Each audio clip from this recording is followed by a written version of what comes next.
მისი თმები დათოვლილი იმერეთი წინსაფარზე დარჩენილა ფქვილის ლაქა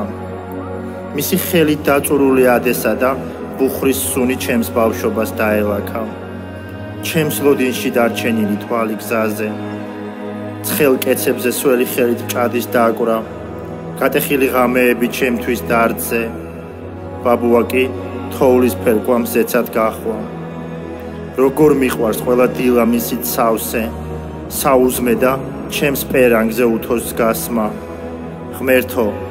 ერთს გთხოვ დამიტოვე ეს სავსე მისი დღე კი ვერ მოთვალოს წლებმა ასმა